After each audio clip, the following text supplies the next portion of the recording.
Hello, everyone. This is Joshua Carmona with scoring.com.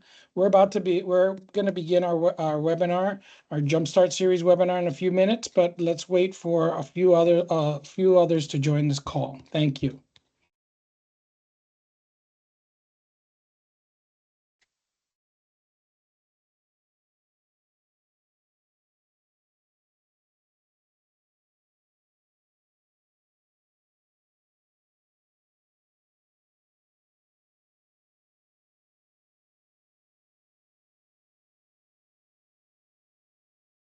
To your husband's girl.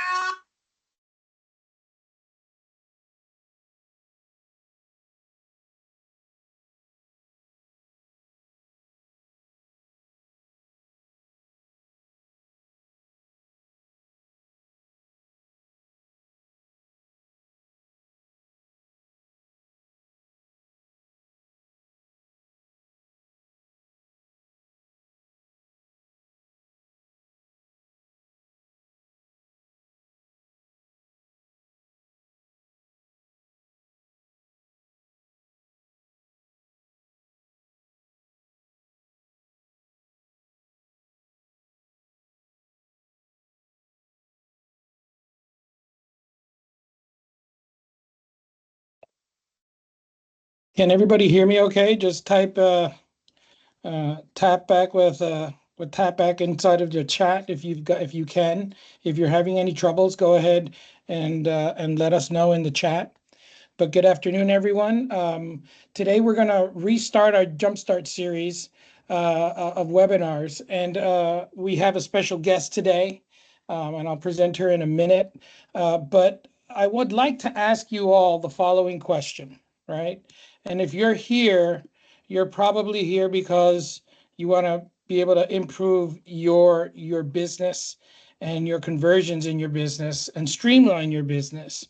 So my question to you all today is, what are some of the challenges that most of you face in today's credit repair organization? What do you think that is? And if you have any of your answers, go ahead and feel free to type them into the chat real quick.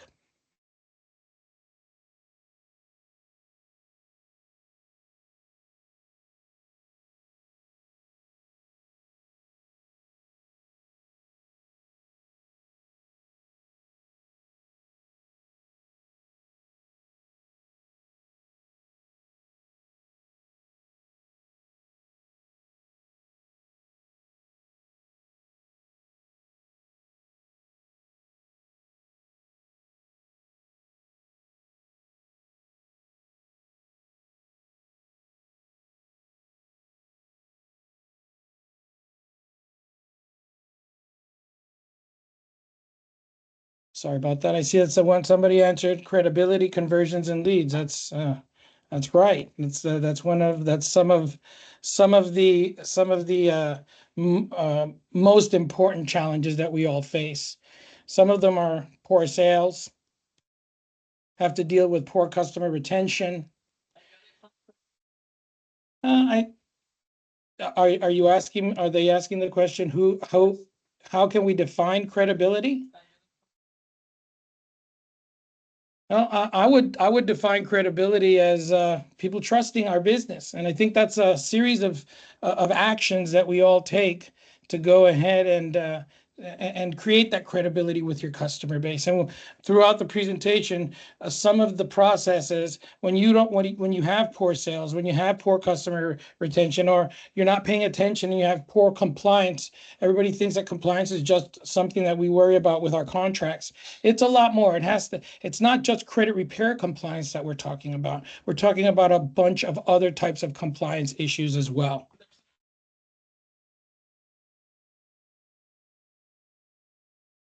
And that's a great challenge, right? I always say, what are illegal ads or non-compliant ads? Like, we can get it done in 10 or 15 days, 20 days, 30 days. Those types of that's what I call poor customer retention and poor sales, right? Because your customers that are currently doing business can see those ads, as well as your new leads that are probably entertaining doing business with you will also see those ads as well. We'll address those issues as well during this presentation, right? It's important that when you provide advertising or create marketing for your business, either online or offline, that it follows a compliant or compliance process. If you're like the speaker we're going to introduce to you in a minute has a pay per delete business model, well, you can say things that pertain to deletion ratios or deletion of specific types of accounts, because you're not going to charge for that until that has been removed, edited by the credit reporting agencies or the creditors themselves.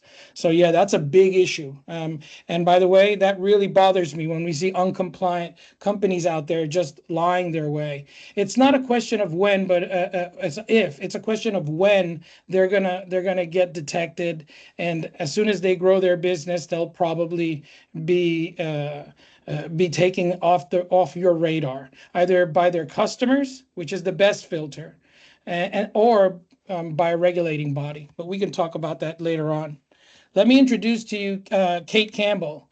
Kate Campbell is a technology expert at the Credit Law Center. She's been working with ScoreCEO for about a year now. We've done some customized programming for the Credit Law Center.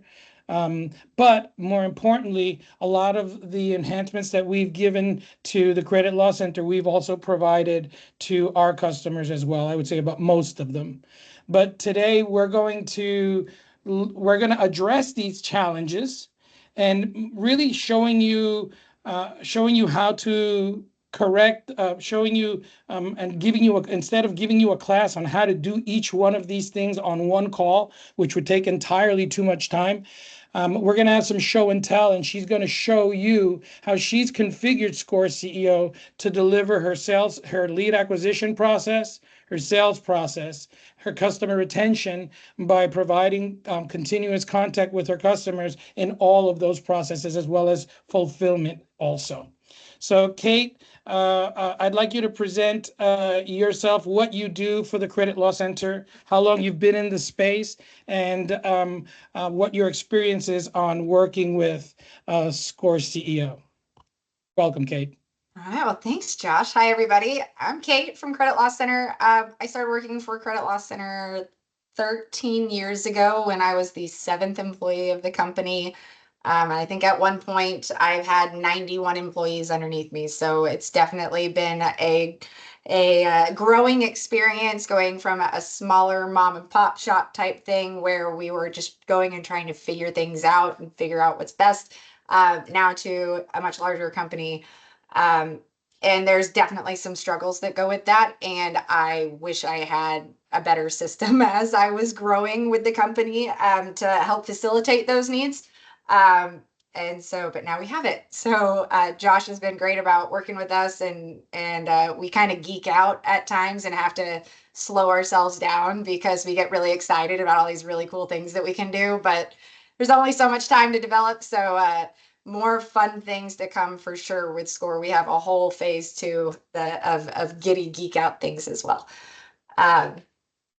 So Joshua, do you want me to go ahead and talk about everything, or are you going? You're muted, by the way. Time. I do that all the time. I'd like you to go ahead and tell our audience today how many employees were you working with at the beginning, and what is your current status today, and what are the services that Credit Law Center offer besides credit repair? So Credit Law Center, when we started, we were actually called Certified Credit Experts, which then became a division of Adelman Law Firm. And then in 2014, we decided to just combine the law firm and the credit repair side, and we became Credit Law Center. So a big thing that we do is we really do the compliance side of it, and we we sue the bureaus, creditors, and collection companies all the time for illegal collection practices, for illegal reporting, for Fair Credit Reporting Act violations, FDCPA violations, and that sort of thing. So where other companies have been able to find violations, then what do you do when you find those violations? With us, we turn around and we put your file in front of one of our attorneys, and at that time we can actually file.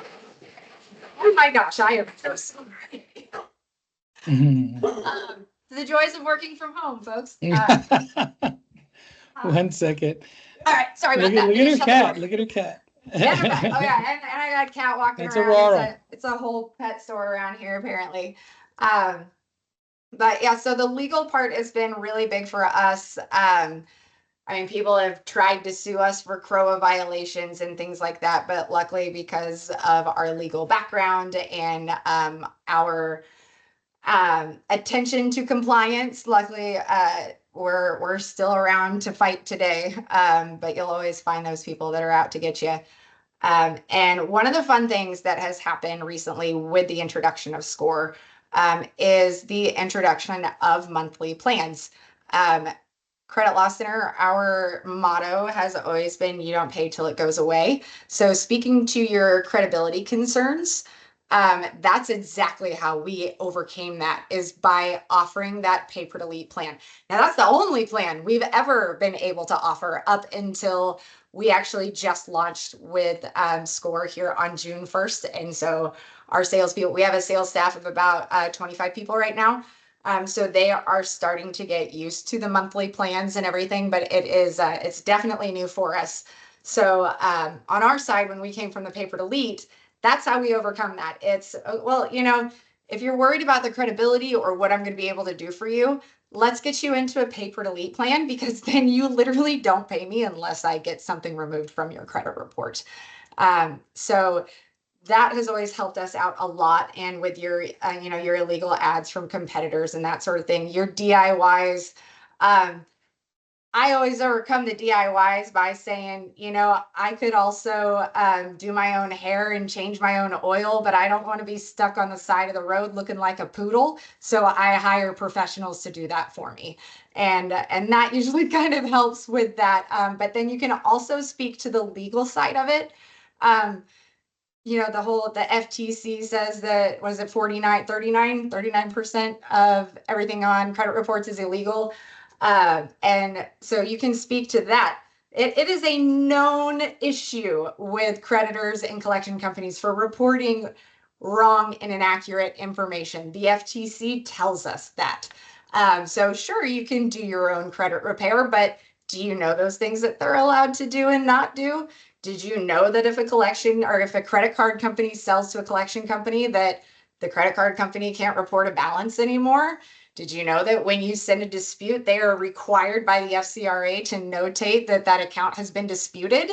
No, you don't know those things, and we're the professionals here. This is what we do. So you're welcome to try it out on your own, but we are the professionals that actually know all the good details, so you don't have to. See, prospects believing they can do it themselves. Sorry, I was just reading through all the chats here to see if there was anything else that I haven't touched on. So yeah, that's me. Our staff with getting on the monthly has been great though, because the downside to the pay-per-delete are those clients that might have $3,000 worth of work to get off.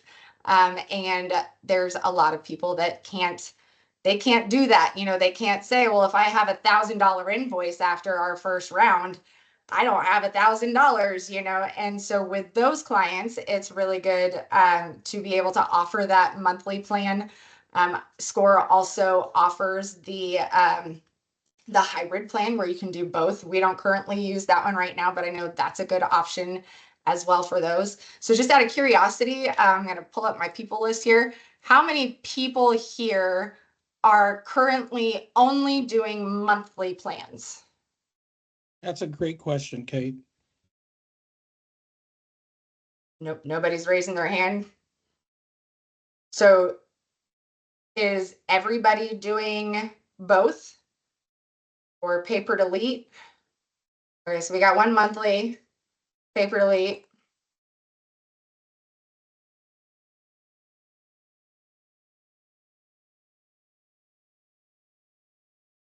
Yep, another monthly. That's where I think most of the credit repair industry is at, is on those monthlies. But then that's where you get the scariness of, well, what if you don't do anything for me? I don't want to pay you $200 a month and then you don't do anything for me.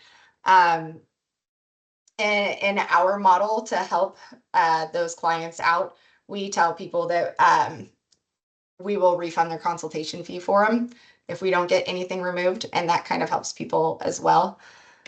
I think another thing that creates some more credibility is that having a satisfaction, or if you're on a monthly, having a satisfaction guarantee that you will return anything you're not in accordance with for that month or that process that you're doing. If you're doing the consultation, well, the consultation fee. But normally the best credibility is to self-deprecate, right? To not embellish or enhance what your results are, even though you can get those results. Speak to averages, to things that they've done in the past, and ensure yourself that you're talking about what you've done in the past and never what you're doing in the future. Even if you're pay per delete, just because you're pay per delete just makes it legal how to charge, but it establishes the right expectation. You'll pay when we go ahead and get a result. In the monthly, you continue to pay for a service, and that service is fundamentally sending out letters on behalf of the customer to credit reporting agencies and directly to creditors within a strategy to try and edit a customer's credit based on the correctness of that or the verifiability of that report. Okay, that is something you need to tell your customer on day one, and any other opportunity that you can. That's what I call ongoing issues, right? Ongoing education. You need to let them know. When we look at the credit repair industry, we've had over 6,000 customers join ScoreCEO since 2016. Having said that, if we talk to our customers, and these are the primary reasons why they're not growing in their business. They're not able to make the cash registering, and this is a trickle effect, right? If you have a website and you have a business, that's not enough. Is your website SEO compliant? Is it using on-site SEO? Are you using some authority building through blog posting to drive your keyword strategy for organic type marketing? Are you doing pay-per-click marketing, pay-per-impression marketing, either on Facebook, on any social media, or directly with Google and their pay-per-click or pay-per-impression mechanisms, right? Are you running campaigns? Are you following and looking on how to improve? Are you doing A/B split tests? Well, that to me sounds like if I'm new to the credit repair space, Kate, that to me sounds like I've got to go ahead and get a brand new skill set. And then normally we start off this business with 1 or 2 people, and then we grow it from there. So now when it gets to the point where you have to start choosing whether to service or whether to provide sales, it becomes a dangerous endeavor. Okay, so that's having a place where you can have that automation and able to create that automation happen for you. That's something that's really important, not only in acquiring customers, but providing them with follow-up process, both for your leads and your converted clients, where we call them consumers, right? So another persistent problem is retaining customers. Well, if you're not good at providing, getting enough leads to get more conversions, and you probably have a hiccup in your sales process, and therefore you're not following through on everyone, you're not going to get enough leads, and therefore you're not going to get enough sales. And is that in a whole nother system? Are you depending on a third person to do that? Well, that's something that you want to be able to do all in-house under one platform. So when we're retaining customers, if you lose customers and they don't last, more than 4 to 6 months, well, then you've got an issue. If you don't have enough new leads to close on a weekly basis, well, you have an issue. Okay, that is also there's also a problem with service fulfillment, right? Can you provide the types of continuing education and dispute process results and billing, for example, on a continuous unattended manner? These are things that you have to that are going to save you time so you can really focus on providing inside of one platform your customers with inbound digital marketing strategies, outbound outreach through campaign listings. These are things that now ScoreCEO does. Okay, constantly dealing with unexpected issues instead of business growth. And if you do enough of this, what you end up feeling like every morning is you have this huge list of 10 things you want to do, 5 things you want to do, and at the end of the day and possibly the next day, you still haven't even done number one because your day is just consistently putting out fires in your business. And that's when you're outpacing your sales is outpacing your service level fulfillment, and that's dangerous. So not only do you have to have the ability to be able to automate the inbound lead strategies, you should be able to automate the consistent service provisioning or service fulfillment strategy that you have in your business. How have you've done a lot of that, Kate, and I'm going to let you talk about that when you do your demo. And ladies and gentlemen, Kate is going to go ahead and demo the platform the way she's configured it today. So you're going to see it for a lot of you that have ScoreCEO for a while. You're going to see a lot of differences, and most of the differences are things that she's done herself in the system, and she'll go through that in a minute.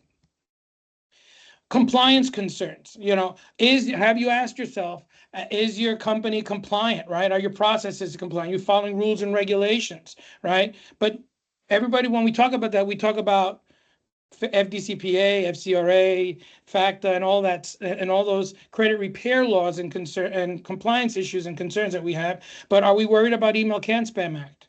That when you're sending emails to your customers, are they following the right process so that they can either double opt in or opt out of your campaigns? Okay, and is that self-managed? Do you have to, is that creating another job description for you, or is that entwined inside your process, right, or your software? Telecommunications sales rule, are you following that through sales process and things of that nature, right? Are you charging 5 days after you've taken a fee, after you've provided the service, or are you providing before that? Now, these are opinions, but you can do that within our system, right? Are you following PCI DSS compliance? Most of the platforms I don't know out there, some of these platforms, they're just charging customers arbitrarily, and they're not following this. They're capturing credit cards and putting them into what we call black box configurations, where they take all that information and they dump it into a database in their software. Well, let me tell you something, ladies and gentlemen. Any software can be hacked.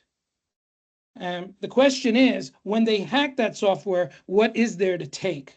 And ScoreCEO, we let the PCI DSS compliance side of that belong to the company that we're all paying right now, which is Authorize.net, to go ahead and securitize your transactions. We put that responsibility on them by using their more complex method, which is called the Customer Information Method, the CIM method. So what can we do, right? How can you use your software as a CRM to address all of these challenges, right? If you got poor sales, well, you want to implement inbound digital marketing strategies and automate all of your sales follow-up process and auto-assign leads to sales personnel. And if you have poor customer retention, and it's not limited to these, but these are the biggest, this is the low-hanging fruit, poor customer retention. Implement customer fulfillment process, auto-assign consumers or leads or customers to your service personnel so that they can create a relationship with them. Implement monthly account updates and in an automated way so that they don't have to go ahead and log into their portals or have to reach out proactively to somebody from your office. You're reaching out to them either personally or with email or through text, but you're driving that effort. And your poor compliance, you have to not only look at your state-by-state compliance, but you also have to worry about things about other states. Are you doing business in other states, and are you legally able to do business? There's a lot of states you can do business with that are free to do business in, that don't require licensing and bonding requirements. But do you even know that? If you have a piece of software, it's got to follow that. And are you delivering the right documents as per the state? These are things that are important. But not only that, are you following a compliance sales process, right? Are your salespeople eager to take money before they provide the service? You know, ScoreCEO has ways that you can mitigate that. All right. You also want to when you're signing contracts, right? You know, most credit repair contracts are two-party contracts, right? Some of them will need, depending on the verbiage, they may need signatures on both ends. In Kate's from the way Kate does her business, they just need one signature because they've built their contract by attorneys that are paying attention to that. But in most credit repair business contracts, you need two-party signatures. Can you do that? Can you pull that up at any point in time and show that to a regulator or somebody asking about it? All right. And if you go out of business, God forbid, right? Can you continue to provide access to those digital documents, for example, that are there, you know, even if your software platform is down? You know, these are things that we've paid attention to at ScoreCEO. Email compliance. Do you have a required double opt-in process? At ScoreCEO, all leads get their own portal, and it's the best way for them to look at your end user agreement and go ahead and accept the marketing, accept and subscribe to the marketing category campaigns. This is important. You need that to have be tracked, because one day somebody may ask you, not if you're doing the right thing in your with your letters, not if you're saying the right things to your customers and leads. They're going to say, are you even able legally to send them email? Well, we track that at ScoreCEO. We give the customer the opportunity to opt out at any point in time on their own. We talked about PCI DSS compliance, acquisition compliance. So, Kate, we're running a little behind here, so I'd like to go ahead and have you show what our audience today on this call, what it looks like, and go through a complete process where you go from lead acquisition all the way through to providing the service, and what things you've done to customize that within ScoreCEO. Okay. All right, I'll let you share your screen at this time. Is the GFE on my portal only, or does everybody have the GFE? Everybody has the GFE. Okay. Yeah. Great. So and if there are other pay per delete customers that don't have what she's going to show on your screens, there'll be an opportunity for you guys to get on calls with Jasmine after this, or with me, and we can go ahead and take a look at that for you. All right. So the GFE is huge. Since most of you guys use this, I guess I need to share my screen, don't I? All right. Can you guys see my screen okay? So nobody's saying no, so I assume yes. Okay. Oh, Michael said nope. Michael, you still can't see it? Jasmine, can you provide Michael with some support? She's on it. Jasmine is. Of course she is. Always. There we go. Okay. So for ours, mine is going to look a little bit different because I use these steps in different ways. Yes, Jasmine is always on it. Rob, you're correct.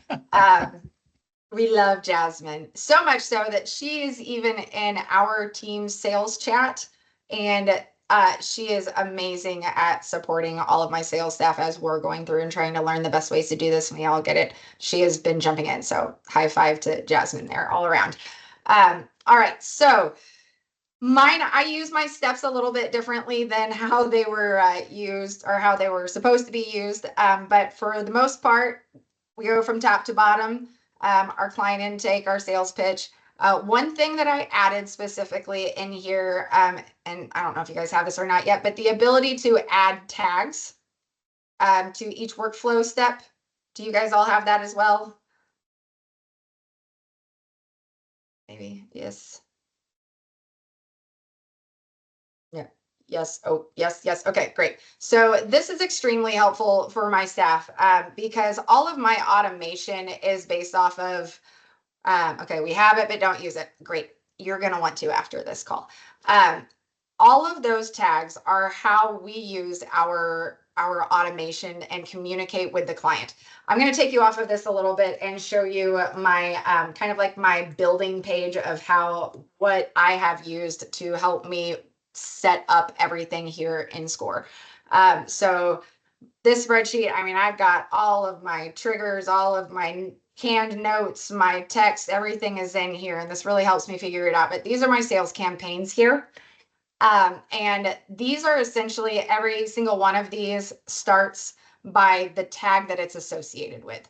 So our sales staff is required to call every lead every single day 4 times. After that 4th time, that's where we have the, up here, like new lead turn down. And we have a follow-up campaign that goes with that based on what their turn down reason is. So if we're walking through this, and I'll explain the tags and all that this lost lead, this is how I make sure that we don't forget about somebody. So I can explain that in a minute. But so new lead left message 1. If we jump back over here to Score and we are in our sales pitch, the only tags that I have available, well, these are all of my turn down tags. So if they're on the phone and they actually say, oh, I went to stupid Lexington Law or something, we can go ahead and turn them down there. But I've got new lead, left message 1, 2, 3, and turn down. So when you are on that and you choose new lead, left message 1, it's going to send a specific email. It's going to send a text. It's going to add a note. And then it's going to add the to do today, but it's not going to be due until tomorrow. Okay. After that, it's going to wait 1 day and it's going to add this lost tag lead. High five down there in the chat. But so this, so this lost lead here, that's what this does. So it waits 1 day and it sends an email to the CRO admin, which is me, and it's just basically saying, hey, this lead might be lost. Then waits 2 more days, and then it's going to set me a to-do to make sure that something happens with this. So that is my way to, 1, check up on the sales team and make sure that they are doing everything, that they're calling people as often as they should. But we're all human, and sometimes we forget. I forget all the time. You forget, I forget. So that's how we have that there as well, just to make sure that nobody is slipping through the cracks. So as you can see, that is started with the tag lost lead. So when we do new lead left message 1, it's Monday. I called them. They didn't answer. It's going to send them an email, text, make a note, and then I'm going to call them tomorrow. It waits 1 day and it adds that lost lead tag.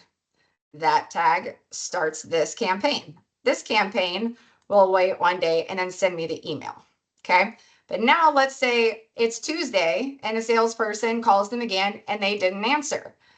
They go add the new lead left message 2 tag.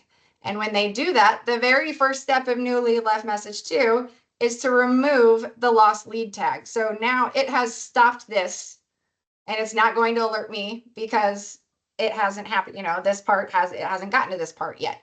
So that tag gets added, stops this, and then it just does it again. It's going to send a different email, send a different text, different note, add a to do for me to call them again tomorrow. And then it starts all over again. As we go, you can see that every single one of these is also removing the previous tag. So if this one is still going, it's going to stop it when we do new lead left message 2 because it's removing the tag that triggered this one. So I love all of the system triggers and everything like that within the campaign builder and Score, but all of my system triggers essentially add a tag because I can control what naughty list. I will explain that here in just a second. So I can control when those campaigns start and stop based on those tags. So having those tags is huge. Almost every single one of my campaigns is just tag based. My naughty list, we started calling that like 10 years ago. That was when our salespeople would submit a contract, but it isn't necessarily ready to send the letters yet. And usually it was because we didn't have the IDs that we require or that the bureaus require. Or maybe their credit monitoring account got closed and we can't access it anymore. So that is what the naughty list is. Do the emails and text messages currently exist or do we need to develop them? I went in and created that. There are several in there, but I went in and created all of my own.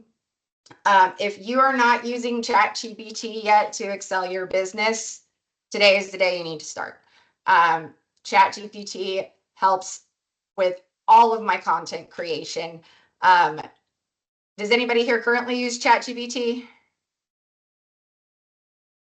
Maybe. If you don't, nope, not using it. So ChatGPT is a conversation, guys. It's all it is. You don't have to be smart and be able to know exactly how to do things. You just ask it and it tells you, and you can say, act like you are this and write me this campaign. So let me scroll up here. See where I asked a question. This is a very big, long answer. Okay, I need you to plan 4 different NOMO campaign. Now, see, in ChatGPT, it already knows what a NOMO campaign is for me, but I can go in here and I can tell it exactly when this is going to happen, what I want it to do. I want it to send a text message. I want it to send an email, whatever. Create these campaigns for me. And this is a really long one, so it's kind of a bad example, but let me get up here. But this is what I use to create my content. I always tell it to use humor in everything because I feel like humor will make people remember us more. So I need to create a 30-day campaign for when a client is in NOMO status, which means we are unable to access. NOMO is no monitoring, which means we're unable to access their credit monitoring service. The campaign needs to include emails and text from customer service and tasks need to be set for customer service to call them. Using your knowledge of marketing, create my campaign. Boom. Day 1. Here's an email, there's the subject. And I even went in here and said, I told it what Score's variables are earlier in the conversation. So I said, whenever you are referring to a lead, you're going to use the consumer first name variable. So that way I literally copy and paste into Score and it creates everything for me. If you don't like what it has to say, which I'm sure it's down here somewhere. Do it again, but use some humor in the emails and texts. When referring to customer service rep, use these variables. The signature at the end of each email should be customer service first name, last name, specialist, work number. So then they went and said, okay, let's do it again. And they just redid all of these. Okay, so emails do exist, but I believe every CRO should create their own and we can help with that. Yes, exactly, Josh. So Josh is saying they do exist. You should create your own. ChatGPT is an amazing resource, though, and he included a link in the chat, so make sure that you check that out. Michael asked, how does having a client's username password for the monitoring service work from a legal perspective? None. We ask them to do it. We explain why we need it. Yeah, I think what Michael, you're referring to is, do we have what other way would we pull reports? We would need permissible purpose use to do that in order to do to be able to see what that report is for. So if it's like a mortgage report, like a tri-merge report, normally that's meant to be between the mortgage entity or the third party that's using a mortgage, a credit report for that mortgage entity, and the client themselves. It's not meant, the permissible purpose and the permissible use of that is not meant to be used for credit repair. With credit monitoring, you're just providing a way for your company to be able to take a look, or your processors to take a look at those customers' files and dispute that on a monthly basis on your behalf. And by the way, that's a clause that if you're using the ScoreCEO contract, it's built into the credit repair contract if you want to take a look at it in more detail. To my knowledge, I think when you actually sign up with the bureaus, one of the specific questions is, are you affiliated with a credit repair company or something like that? So I bet that's also kind of possibly what you're referring to, because I know if you own a credit repair company, they won't allow you to be able to pull bureaus. And so we use credit monitoring. We use Consumer Direct. Our product is called Credit Armor. And we utilize that a lot in our process because it gives us a lot of extra bonuses. Does everybody here I assume everybody uses credit monitoring. Is everybody using a Consumer Direct product? Or I believe everybody's using Smart Credit or Identity IQ or some version of that, like My Score IQ. Okay, yeah. So if you're using Consumer Direct, IDIQ, we actually used to use IDIQ before we got with Consumer Direct or Smart Credit. Who does Consumer Direct is Smart Credit. Honestly, if you're not using Smart Credit, you should probably check it out. As somebody that sold Identity IQ reports for a long time and now uses Smart Credit, I believe in Smart Credit's product a lot more. And you can have your own whitelisted, which is what we did. So ours is called creditarmor.com. White labeled. White labeled, yes. Why do I like Smart Credit better? One of the biggest things is called Score Boost. And Score Boost is basically your, it's like your simulator that your loan officers are going to have as far as, pay down your credit card and your scores go up. And I would love to demo that at another time, but I know we don't have time for that. But the Score Boost will show you exactly, it looks at your credit card balances and you can tell it how much money you have to put towards your credit card. So if I have $500 to put towards my credit cards, I move the little slider up to 500. It tells me exactly what company I should pay, how much I should pay them, and when to pay them, because they're usually concerned about making that payment before their due date. Well, most companies, their reported date is usually like within a week before your due date. So if you're making your payment on time all the time, that's great, but they're reporting your balance a week before you make that payment. And that's one thing that the Smart Credit reports will do on that Score Boost is it tells you you need to make this payment and you need to do it by this date. So that way it actually reflects on your credit report. And then it'll tell you if you do that, this is what your resulting credit score will be when you make these payments. You can also take that the opposite way and you can say, what if I spent $1,000 on my credit cards? What is that going to do to my credit? You can slide it down and it tells you exactly how it would affect it. So the Score Boost is absolutely huge because it's a great visual for our clients to see. Credit repair isn't just me getting the bad things off. There's work that you have to do as well. And so as a credit expert, I am going to teach you. I always say credit is a game and the manual for it is lost. Nobody knows where it is. They don't want you to understand credit. The worse your credit is, the more money all the bigwigs are going to make off of you, right? You've got higher interest rates and that sort of thing.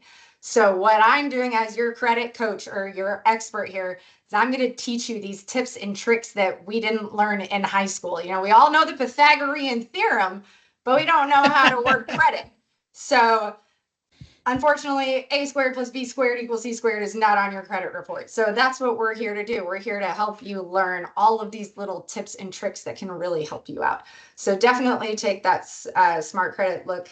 Take a look at that or get with Joshua and I'll be happy to do another webinar later if you'd like. And we actually also have people, we can sign you up for your own co-brand as well. So get with Joshua if you would like that and I'll have him go through all of that.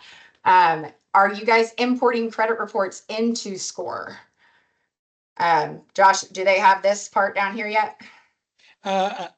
Yes. So she can go ahead and import a Smart Credit report. Though she's saying that she uses Credit Armor. Credit Armor is a white label of Smart Credit, but it changes. So one of the things that we did during this implementation process was that they went ahead and funded the code for their Credit Armor product. So we have two importers. She's the only one using that importer right now. But if there were anybody else using Credit Armor, you could import. Yes. So this is extremely helpful for us because all we have to do is put username, password here, and then I can execute. And first, it's just going to check and make sure that I can log in and it's successful. And it is. If I want to go ahead and pull a report, I can click pull report, and that is going to import the report that is already pulled, the 3B report that is already there. If I do order and pull report, then it is going to actually order a new one, which you have to be careful with because there can be a cost that is associated with that. And Hyder, one of the developers, is already working on having lots of alerts to let you know, so we're not charging people accidentally. But this is one of my sales staff's favorite things, because now in the past, we've always gone on to Credit Armor, saved their report as a PDF, manually priced it up using Adobe, added comments to put the pricing, and made notes on there. And now we don't have to do any of that. Everything is already saved when we import the credit report right here. We can actually view the your utilization ratio. Oh, I deleted all the credit cards off of this one, so it's not going to show. But you can see your utilization ratios here. The scores, you can go through and look at the details of all of the different accounts. It will actually show you your payment history down here. So one of the huge things that my operations staff has really loved about Score so far is that we don't have to use 15 different softwares to be able to accomplish what we're doing now. We literally just need to log into Credit Armor through Score, import the report, we price it all up on here, we turn in our contracts, we get their documents in this way. I mean, everything is within Score, and we don't have to go out into a bunch of other areas to get to it. And so that's huge for us, and I love that we're going to be able to save all of these reports on here. Let me go back. I'm trying to think of things that I can show you that are different than what you're probably used to. When we get down to submitting the contract, this stage, I don't know if you guys recognize this. This is the So this is stage. this is a step that I would say about 90% of the CROs that we have under contract today at ScoreCEO probably leave out of their process. But she's done something really, really unique with this step. This step, if you look at your portal, it'll probably be called the qualification criteria step. She's used the qualification criteria step to add different checks so that every salesperson knows what they need to do. And mind you, in every single one of these steps, she has a script. And in that script, there's an HTML file that those customers go through. She's created that script for them, so they know exactly if they forgot, they had sudden amnesia. She's gone ahead and created that in the script. She's got an HTML link that takes them to exactly what they need to do inside to accomplish that step, right? That's something she's done on her own, and we just showed her how to include an HTML step. And when she saw that, she went and created this document and created a bunch of HTML links inside that document that takes the customer to where, or not the customer, the user, where they need to go, just in case they forgot how to do something. Yep. So they can use this user guide as a script if they want. So if we start with sales pitch, it's going to ask, are you speaking to the lead right now? No, I called them and left them a message. All right, so I'm going to hit no. So it's telling you that you can add the appropriate tag, and also we leave the tag there. So that way, if I do new lead left message 1 today, and then tomorrow I go call them, that tag is still sitting there. So I know that now I need to add new lead left message 2. And then choose the tag to see the automation it triggers. So if they choose new lead left message 1, here is the email that goes out to the client. Here is the text message that goes. This note is automatically added. It sets it to do new lead call 2, added to lead immediately, but not due until the next day. Now, let's say they did answer the phone. Let's go to yes. So the things that I have in teal, those are actually scripts. Those are things that they can ask. So it's going to go down here and say, you can read all this. And basically our beginning script is just asking why they are customers, what their goals are, and then asking them to do Credit Armor, right? So we're still going down through our thing. So we did sales pitch. The next step is Credit Armor. So in the sales pitch workflow step, check the box for lead called and click save and continue. Normally that part wouldn't be there, but I already clicked it. So next, are you speaking to them? So now we're on the Credit Armor step. Yes, I am speaking to them. Do they have their Credit Armor membership? No, they don't. All right. So, oh wait. So here's our Credit Armor step. So here's the script that we're going through. Here are things that you can say. I don't know why this thing is being kind of weird, actually. Hold on. If I've clicked on it too many times, it gets weird. Yes. Do they have? Yes, they are ready. All right. So yes, it's going to walk me through how to do that. Now, what do we do in here? Well, we go pull the report, order and pull. That's going to explain it all. So now we go to next. The next, we're doing the consultation. So now it's going to go through and explain how to do the consultation. So this has been a really helpful tool for my salespeople to actually, it's easier for them to visually see and help them walk through the process. It helps them understand that we do require 4 different calls, and then it'll show you exactly what emails are going out when we do that. Going back to that lead qualified step though, we don't need to qualify our leads to come in. So at first I kind of just said, I'm never going to use this step, but instead I am using this to qualify them as a consumer essentially. So do we have their IDs? Do we have their full address, date of birth, and social saved in the client intake? Do we have their card info on the GFE and billing tab? If we have all those things and then they check this, then when they click save, that triggers the automation to make sure that my processors are going in and sending letters and that sort of thing. If they don't, then they can go add the tag, just like it says here, awaiting both ID docs. And my automation for that's when our customer service staff is going to step in. That's another thing that Score is bringing to CLC that we didn't have before. Our customer service staff, they were client care. We had one client care phone number. We have a client care inbox that all of our inquiries and everything goes to. But now with Score and having the ability to assign a processor and assign a customer service agent, now our clients are they're already saying it's nice to know that they're going to talk to the same person every time. With our company, I think we currently have about 50 employees right now. In the past, when we were like pre-COVID, we had over 90. And that was a complaint that we would get, is that you talk to somebody different about your file every single time. Well, Score now, instead of saying, hey, call our generic client care number, it's, hey, Kara is your customer service rep. She is going to be here throughout the entire process with you to help you throughout, the whole step of the way. Here's her direct line, her email, her text. You can reach out anytime. And so that helps that so far is really helping our clients. And we've had several people say that they like that they're going to talk to one person the whole time. So that helps anyway. And then when you go look at your triggers for this submit contract for your lead qualified, that is an actual trigger. So whenever your lead is qualified, or when all of the red asterisk things are marked and they hit submit, now I can go set up my own campaign that says, when all these things happen, do this.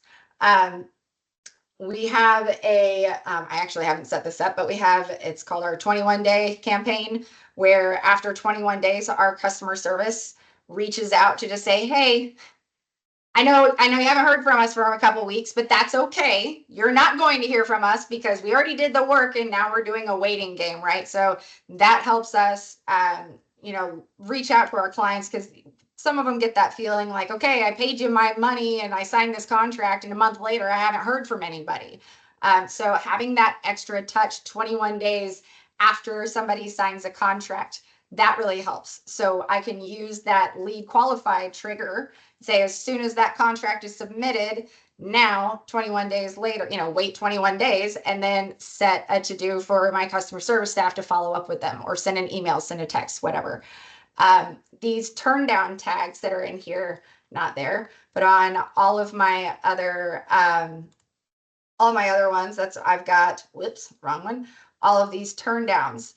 So when you specify your turn downs, that gives you the opportunity to follow up with them later, right? So if they are, if they're a DIY, as soon as that DIY tag is added, now the system knows that these people went somewhere else. They're doing it on their own. We know that most of the time when people say they're going to do it on their own, they probably aren't. They stay, but they never get it started. Or they might look into it and they're like, oh, this is too hard. So 30 days later, after they say DIY, we'll have another email going out to them and a text message that just says, Hey, I just wanted to follow up with you. I know you said you were going to do your own credit repair. Have you had any luck with that? Were you able to get started? Are there any questions that I can help answer for you? I mean, no, we don't want to help them do their own credit repair, but that's not the point. The point is that we know that they probably haven't done it yet. And so our system, because of our automation, will just do that for us. It'll check in on them for us and get that extra touch and go, oh crap, I still haven't done it. You know what? I'm never going to get this started. I'm going to go ahead and just work with you guys. So that has been a good way to convert people that say that they're going to do it on their own. Follow up with them. See if they actually did it on their own. If they did and they actually sent the letters, how did that go? Did they get a frivolous dispute letter? Because we know those get sent out like toilet paper at this point. Follow up with them. If it's a money issue, we use that a lot for doing specials and campaigns. Since you have the ability to add different plans within ScoreCEO, you can add a 30% discount plan and say and do an email blast, or which you can do also using tags. Tags open up the possibilities for everything. So you can do, I don't know if you guys have seen that, you can do email blasts. I have a broadcast list. So you can say anybody with the tag of this, I want to send this broadcast. So on those people, whoops, let me go backwards. So on the people that have a money issue, maybe we do a Memorial Day campaign or whatnot. If you find out somebody is a serviceman, you can add a tag for servicemen. So then that way you can send out, for service people, hey, we've got a discount that's only for you, and try to get them that way and engage them more, make them feel like you are actually, that you care about them, and oh wow, they remembered that I'm a service member and that they're actually going to give me a discount for that. That's awesome.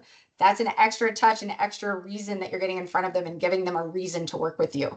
I don't know why normally I have needs BK on here, but maybe I didn't get that one. Oh, that one's already done. I have usually needs BK on here, so I need to go add that because I don't know why it's not showing, but needing a BK. We know that it's going to take at least 6 months. If they turned around and filed that BK the day after they talk to you, it's going to take at least 6 months before that can even think about getting discharged. So we would wait 8 months and send up a follow-up and say, hey, were you able to get that bankruptcy closed? If so, now is the time for us to start helping you get that stuff cleaned off. Make sure that all of the items that were included in your bankruptcy are actually reflected that way. As of your bankruptcy date, you should not have a single late payment. You shouldn't have any derogatory marks, period, on anything that was included in your bankruptcy. I'd say probably 60% of the time that we follow up with our bankruptcy clients that have actually filed bankruptcy, there are items in there that are reporting inaccurately. They're still reporting a balance, even though they were included. Your attorneys, guys, bankruptcy attorneys don't care about credit reporting. They are not going to follow up after that bankruptcy has been completed to make sure that everything is reporting accurately. That's what you're for. So yeah, attorneys are great, but they don't care about your credit. You do. So you want to make sure that those things were done correctly, clean them up, and help them establish new credit as you go. So again, you're showing your value and the knowledge that you have over them doing it themselves. You don't have to be an attorney to be able to know this information. You're just showing that value. We got Josh is typing here. Josh, what else would you like me to go over here? I know I'm kind of jump around and we're low on time. We're we're already over, or we're past due, but I would like you to go over to the dashboard and show them how you're using text messaging. Oh, okay.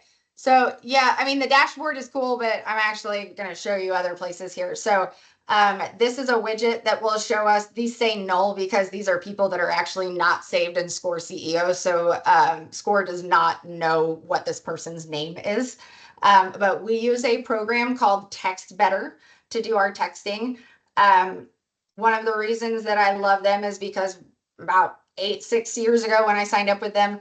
They were one of the few companies that I could get all of my salespeople to have text messaging, and it's not going to be like a different number.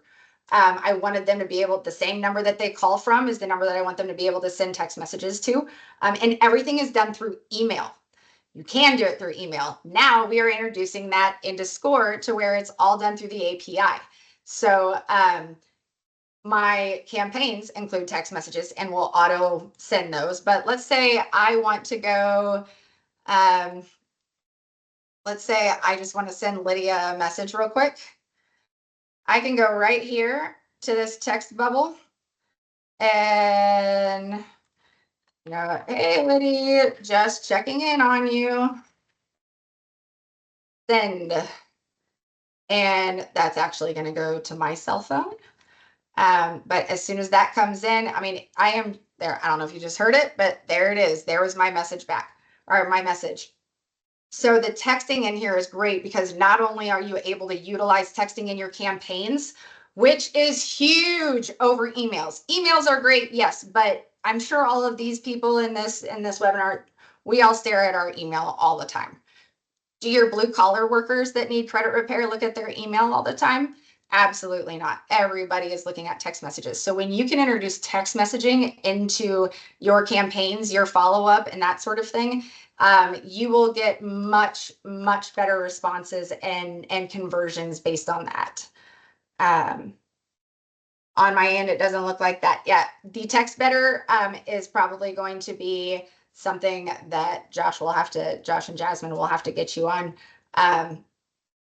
And I will get the information over to them for if you're interested in signing up with Text Better. They are great. They do MMS as well. Pictures, actually, that's a great thing too. Oh my gosh, I'm trying to remember what client it was, but when we go look at documents, there is these attachments.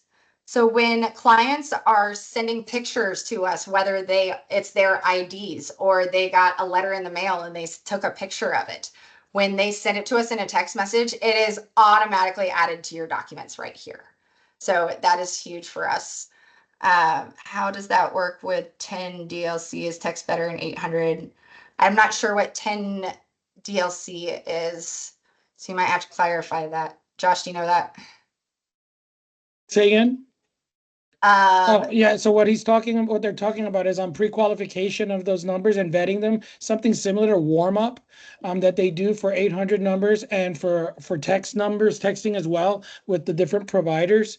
They have a waiting period, and for every other CRO, we would have to schedule a call until we've created an automated way to get that set up in your portal. But as we've delivered this to ScoreCEO, if you need to get Text Better set up, just reach out to Jasmine and we can talk about when we can bring you up online. There is a waiting period, right? They vet you, and it takes about a week for you to be set up with most of the carriers. The thing that we like about Text Better, other than Twilio, is that their the deliverable ratio is like night and day with Twilio. Complaints that we get with Twilio from customers are that, they send out all these text messages, but they have a deliverability of less than 20% or 30%. And that's just unacceptable, right? Because a lot of this is transactional information. You're really sending a text message to push them towards an email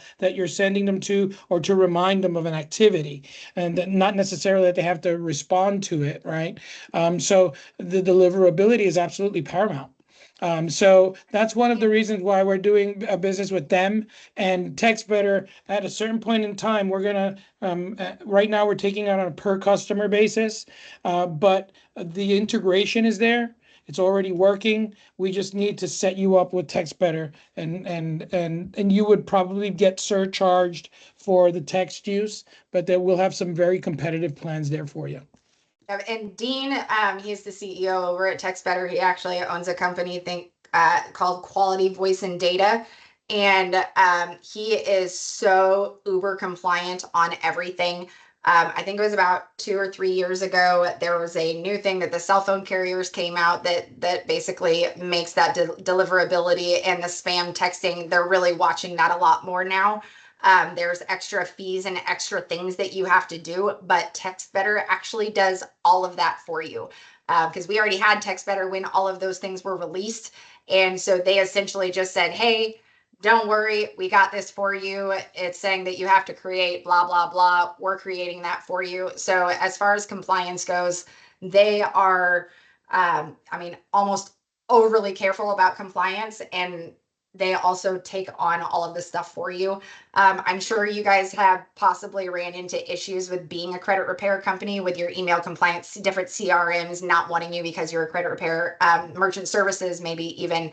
But TextBetter knows that we are a credit repair company, and so they work with us directly on that, and it's great.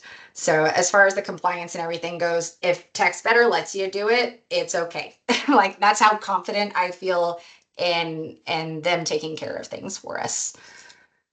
What else? What else can we go over? Can you go quickly over over your creating what or showing them? Did you show them how to the lead comes in and how you manage it through your workflow process? Have you showed them the GFE? Oh no, I haven't. So on the GFE,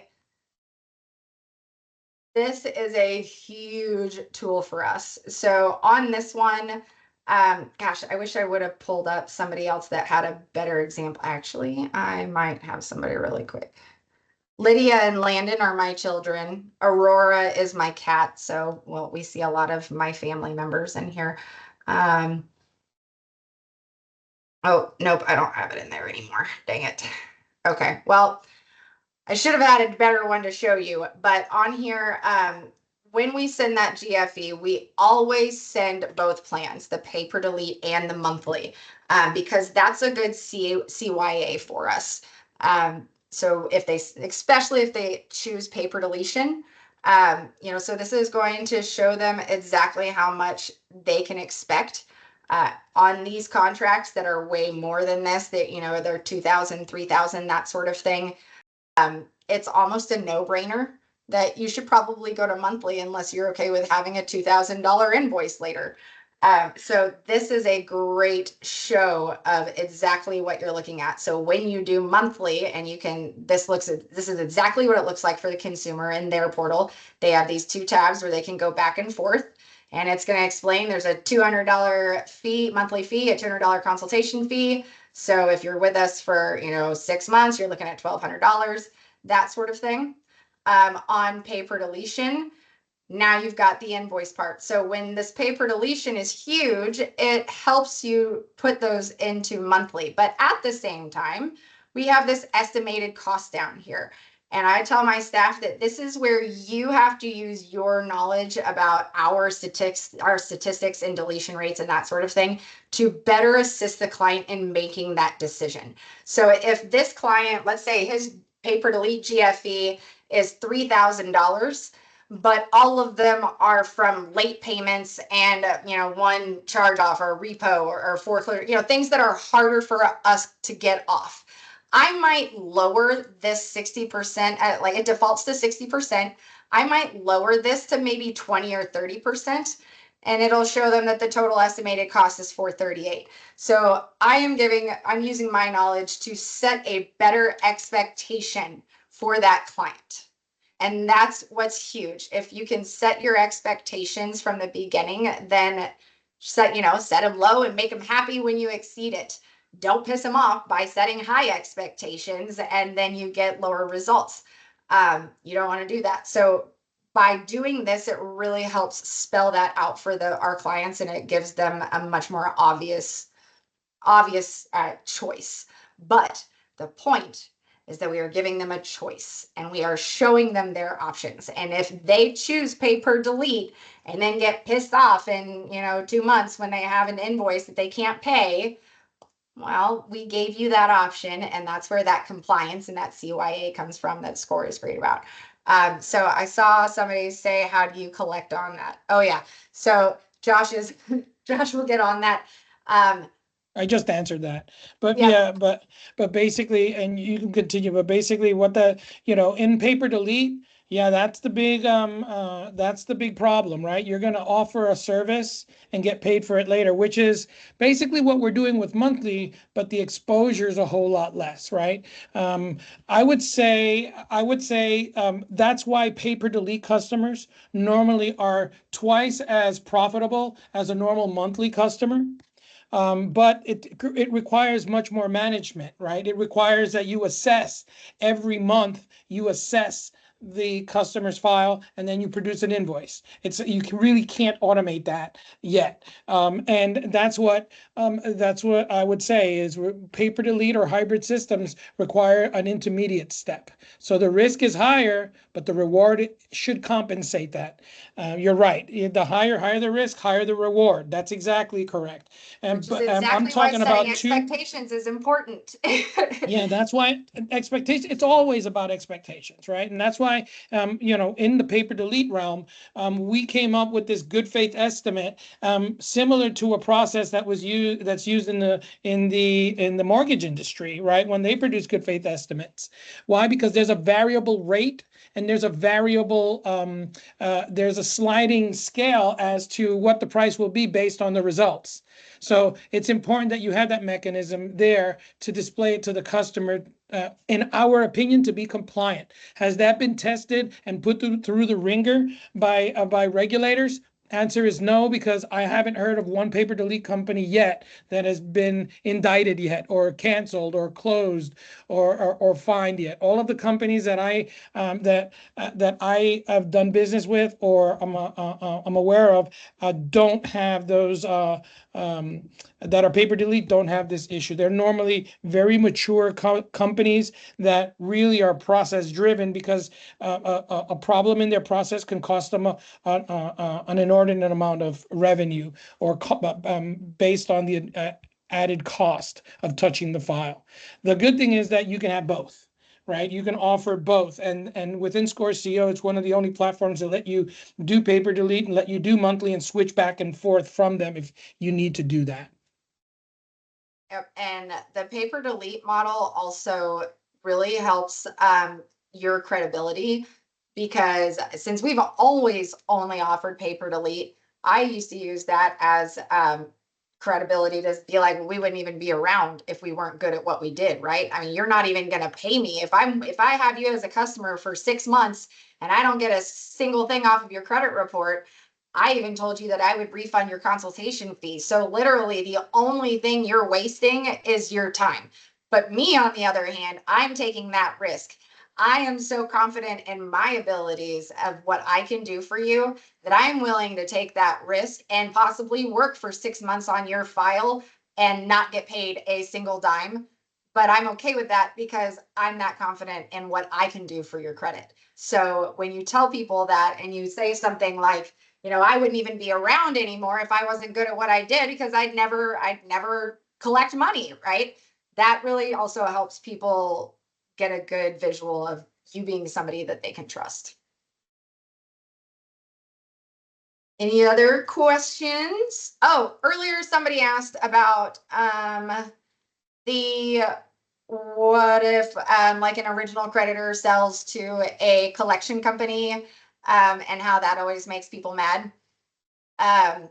Again, that is setting expectations. So and it's also a chance for you to speak to the legality of it, as far as all the different things that are required to be done in order for an item to be reinserted into your report.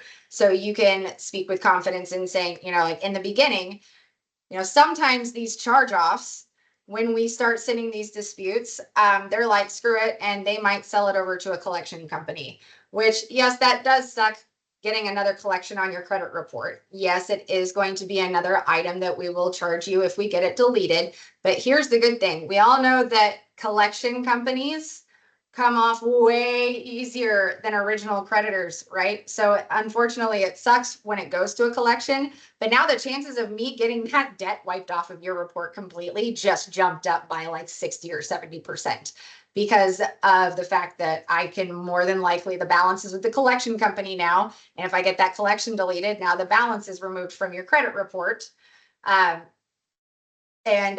then you also have, I don't know if you guys ever utilize pay to delete, meaning if you call the collection company on behalf of your consumer, because we get a power of attorney on ours that allows us to do that. But now you can call so many different collection companies out there and they will delete it once it's paid. So you can use that as another way to try to get collections removed and use that as a reason why it might be okay for you. You know, it might suck that a collection shows up, but that opens up so many more opportunities for us to be able to get it removed completely, to be able to negotiate that cost down for you, because we all know how much collection companies buy debts for, right? So now, whether it's with a collection company, the opportunity for me to settle this debt for you at a much lower price, that's there. So that helps us out a lot. When you sue successfully, is your client winning money or getting their report corrected, or both? It is absolutely both. So it depends on what kind of lawsuit it is. FCRA lawsuits, those it's unlimited as far as what the settlement can be on that. The more damages you have, the better. So a lot of times when we have people that are applying for a mortgage and they get declined, and then they come to us and they have inaccurate credit reportings, now we have damages, right? Because this person wasn't able to get approved for their mortgage due to this inaccurate reporting. So we will then turn around and tell our clients to go apply one more time after we have, okay, so Josh said it's an E8 violation. So, you know, we'll say we've sent these disputes in and they are failing to comply. They are failing to do a reasonable investigation. When we sue people for an FCRA violation, we are not suing them for reporting something wrong. We are suing them for failing to do a reasonable investigation. If they would have done the reasonable investigation, then they would have seen that this is inaccurate. They would have looked at all the documentation that I sent in 3 different times. They failed to do so. So now I'm going to sue them for that. You have their damages. Now it gets even higher. So let me touch on this point. The Credit Law Center started off as, if you remembered what Kate mentioned at the beginning of this webinar, when she was introducing how the Credit Law Center has grown over time. They were originally just a credit repair company, and then they merged with a legal company, and now they do both. They have pre-negotiated pay to delete agreements with, I would say, about 400 creditors and or agencies. That's very difficult to get. SCORE is working on a program that we can go ahead and for our CROs that want to subscribe to that and make some more a bit more revenue and get their customers maybe paid as well, depending on what those violations are. The owner of Credit Law Center, Bo Thomas, and I have talked about this, but that's going to be later on during the year when we can offer this to our customers. And basically, we would have routines that would scan your customer bases based on your permission, and they would look at your customers' files and point out a list of customers that could be a potential pay to delete customer. Those customers then are vetted by one or more attorney groups, and then they would reach out to your customer so that there is a legal vetting on it. It's a very compliant process, and it's been done before, but it's been done, in our opinion, illegally. Bo's business and our business, we call ourselves OGs because we've been around so long in the space. And Bo's focus is totally based on compliance, and mine is as well. Why introduce something that can cause put in another problem into our daily routine? We don't need that anymore. What we do need is solutions, right? And so, but we will offer a service, and then that service will be done through the Credit Law Center's legal side eventually this year. And we've added fields on our creditors to where we can mark if they are pay to delete or not. So then whenever we are, whoops, not that one. Let's go to Lydia. So then whenever we're looking at Lydia's accounts, we have this over here, if they are a pay to delete or not. So it is actually looking at that creditor and it is telling us right there that those are a pay to delete. So that way, when we get maybe into we never tell people to do pay to deletes until after our second round. Our first round consists of just sending to the bureaus. Our second round is essentially, that's when you hire an attorney, right? So the first round, the client went and tried to dispute things and got nowhere. So they went and hired an attorney's office. So now we're sending in our power of attorney and we're sending those debt vows, those are our creditor letters in. And so once we do that, only then, and that's where you see this validated part right here. Once we get a validation back from those collection companies, and so we can say, yes, this is a legitimate debt. They've done their part. They've proven that this is yours. Now we can mark that as validated. And then from this view, we can also see that they are a pay to delete. So it's a very easy and visual thing for both us and our clients to see to help use that. I don't think I completely answered your question though, as far as what money they get. With FCRAs, it is a 50-50 split after all of the court fees are paid. So with us in Missouri, it's $402 for a filing fee. So if we get $10,000 in a settlement, then we'll take the 400 out and we will split the remaining 9,600 50-50. Depending on the company that we do this with, most of the time in the settlement agreement, it states that those items will be deleted from the credit report as well. And if they are deleted through a legal process, then we do not charge them for those. We can do cases anywhere, but there is a little side note to that. So in the legal process, you can always file a lawsuit, right? You can only file lawsuits if you're licensed in that state. We are licensed in Kansas, Missouri, Texas, and actually I think we have a couple more of them now. But most of our lawsuits are filed through a demand. And that demand, basically a demand letter is a letter that our attorneys send that basically say, hey, we got you, you broke the law. So let's get this settled before we even go to court. And you don't have to be licensed in that state in order to do that. And so for our clients that are not in a licensed state, I would say about 70% of the time we are still able to do their lawsuit, win them money, get items deleted, do all of that just by sending a letter saying that we know that they broke the law. Let's go ahead and handle it. Because if they get caught, they know that that's court fees. Those are, a lot of attorney fees. That's a lot of costs that go in there. So if they can just get out by doing a demand, then they'll do that. On the FDCPA cases, those are collection companies or debt collectors only. Those have a statutory limit of $1,000. That is the most that we can pay our clients if it is just a basic FDCPA case without without additional damages, which most of these FDCPA cases, they don't have damages. But we send our power of attorney that says, hey, collection company, you're no longer allowed to talk to the client. They are one of our clients. All communication needs to go to us. Well, then we're also sending bureau disputes from the client at the same time. So they get our POA, and big companies like Portfolio Recovery, they will get our POA and mark it, but then they're still sending out validations in the mail in response to our disputes. So essentially we're setting them up for lawsuits and they are failing every single time. Portfolio Recovery is almost on a speed dial with us. We get the settlement is usually between $4,500 to $5,500, and they will delete every single collection they have and waive the debts every single time. So it's a huge help for us as well. How long did it take me to attain this level? Oh man, I am a know-it-all. I'm one of those where I either want to know it all or I don't want to know anything about it. Taxes and insurance, those are two things that I don't want to know anything about. And I hire somebody to do this stuff. So- I am literally learning every single day. Yeah, one of the things that we hope to accomplish here is, number one, to show you how you can leverage ScoreCEO to do more for your business, right? Proactively, and so that you have to react in a better way. right? And every touch point, what I call, is more valuable to you.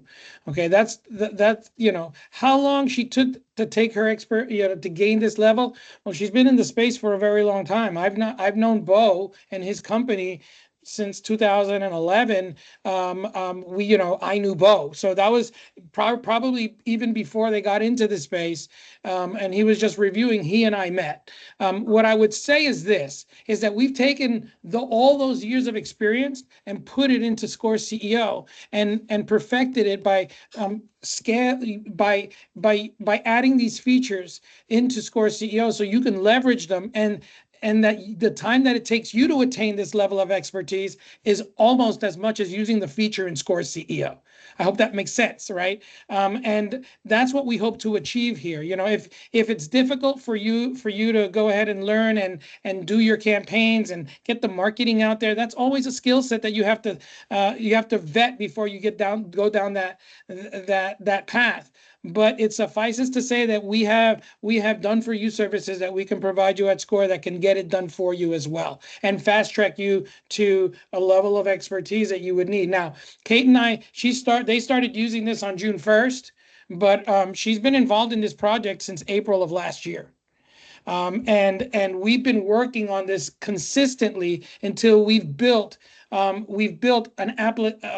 We built out Score to contain everything she needs and all of our other CROs need to become compliant and successful. And we think that it's time for our customers to take a look at what it looks like in reality and how it works for a CRO that was probably a lot like some of you that have less than 100 clients, and then now they process 1,500 a month, or more. I've heard at the Credit Law Center that they have to slow down their sales because they had, before getting into ScoreCEO, they strung along a bunch of other of softwares that in reality, they're lucky that their employees are really well compensated and well treated, because they stay in their positions for a very inordinate amount of time. And what that means is that they don't have to really retrain a whole lot of employees over and over again, because when they do, with their previous process,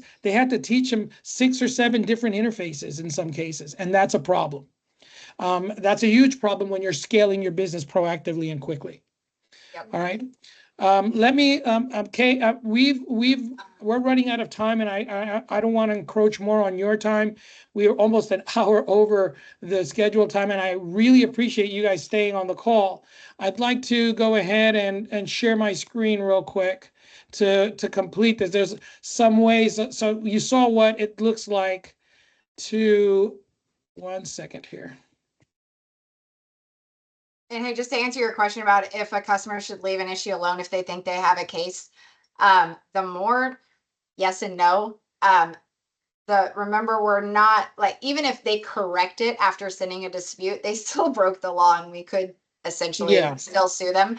But you do have to give them, like, you cannot file a lawsuit until you have made them aware that there's an issue and they failed to do the investigation.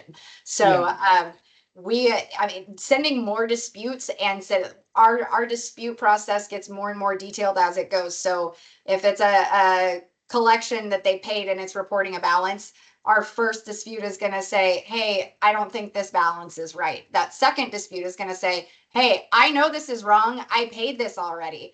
And after that second dispute, if they haven't done anything, we will absolutely push attorneys to do a lawsuit. But we can also continue and make our case even stronger by now we're going to send in documentation that supports what we're sending in. And that's actually something that we recently made a change into ScoreCEO on. Oh, I'm not sharing my screen anymore. No. I was going to show the documents thing, but you Yeah, can but that's include okay. documents with your letters now for that. One other thing is, and Bose tells me this all the time, if we get the item so when you're litigating, you really don't want them to you want them to continue to fail at doing their due diligence. So the way you dispute those items are done in a more legal way, and not in a way that they've asked once or twice to correct. But if they don't continue to insist proactively on it because they're looking for they're already observing an uncompliant act, right? So the answer is, if it's removed, now it's the burden of proof is on you who's carrying this case rather than on them, because it's just on their report. That would be the answer to that. And I usually ask the question because I also one of the several titles I've had is I was the liaison basically between the rest of the staff and our attorneys. So I would help vet those in. And so when I got these people that had, something illegally reporting, one of those questions is, well, what's your goal here? Like, are you trying to get approved for a mortgage yesterday? Because if we need to get this off now and get it done off as soon as we can, I will send in as much documentation, to support that and everything from the very beginning. But if they are not just trying to get it off ASAP and we want to build a case, then that's where we start being more generic and build it from there until it's ready for a case. Yes. So going back to this case study for the Credit Law Center, these are just 5 of the applications that I know that are probably the more expensive applications that they're not going to have to use after a while, which is number 1, Credit Money Machine, which is their credit repair dispute processing software and their workflow software. And that same tag system that she had in Credit Money Machine, she deployed in ScoreCEO. So, but they also have Infusionsoft, right? They're going to continue to probably use Infusionsoft because they've had a legal side of their business and they've got more than one account, but they're right now on a mission to get rid of it. And why? Because it's costing them between their applications that they have probably well above $2,000 a month. And that's between both of their accounts.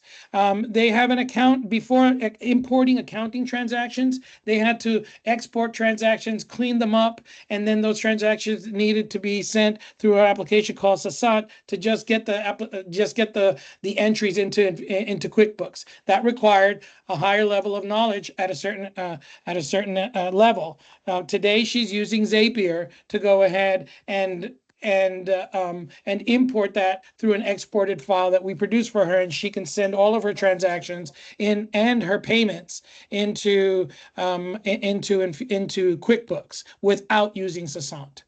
Another one is JotForm. JotForm is another big one that we don't have to use anymore. Yeah, JotForms is another one, and there's a few others that they're going to kind of wean off of. All right, but as they go along, they're becoming much more efficient there.